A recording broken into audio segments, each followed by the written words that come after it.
When Athaliah, the mother of Ahaziah, saw that her son was dead, she proceeded to destroy the whole royal family. But Jehosheba, the daughter of King Jehoram and sister of Ahaziah, took Joash son of Ahaziah and stole him away from among the royal princes, who were about to be murdered. She put him and his nurse in a bedroom to hide him from Athaliah, so he was not killed. He remained hidden with his nurse at the temple of the Lord for 6 years while Athaliah ruled the land.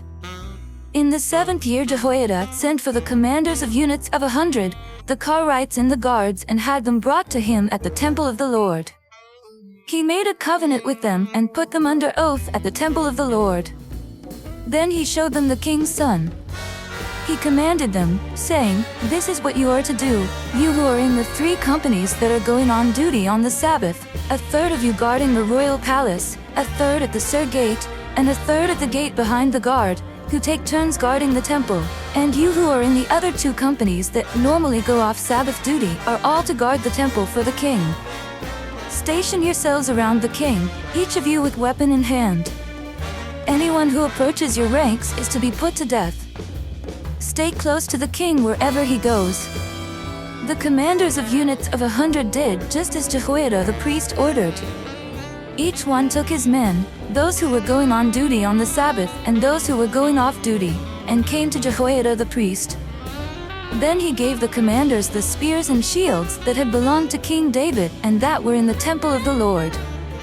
The guards, each with weapon in hand, stationed themselves around the king, near the altar and the temple, from the south side to the north side of the temple.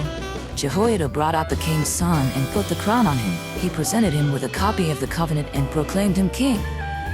They anointed him, and the people clapped their hands and shouted, "Long live the king!" When Athaliah heard the noise made by the guards and the people, she went to the people at the temple of the Lord. She looked, and there was the king, standing by the pillar, as the custom was. The officers and the trumpeters were beside the king, and all the people of the land were rejoicing and blowing trumpets. Then Athaliah tore her robes and called out, "Treason! Treason!" Jehoiada the priest ordered the commanders of units of 100, who were in charge of the troops, bring her out between the ranks and put to the sword anyone who follows her. For the priest had said, she must not be put to death in the temple of the Lord. So they seized her as she reached the place where the horses enter the palace grounds, and there she was put to death. Jehoiada then made a covenant between the Lord and the king and people that they would be the Lord's people. He also made a covenant between the king and the people. All the people of the land went to the temple of Baal and tore it down.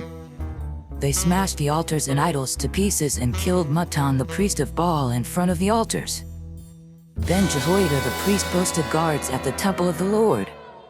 He took with him the commanders of hundreds, the Karites, the guards, and all the people of the land, and together they brought the king down from the temple of the Lord and went into the palace, entering by way of the gate of the guards. The king then took his place on the royal throne. All the people of the land rejoiced, and the city was calm, because Athaliah had been slain with the sword at the palace. Joash was 7 years old when he began to reign. Come, follow me, and I will send you out to fish for people. I hope and I pray that the Spirit of God, the Almighty, is with you, and that His Son and His Holy Spirit bless you and your family throughout eternity.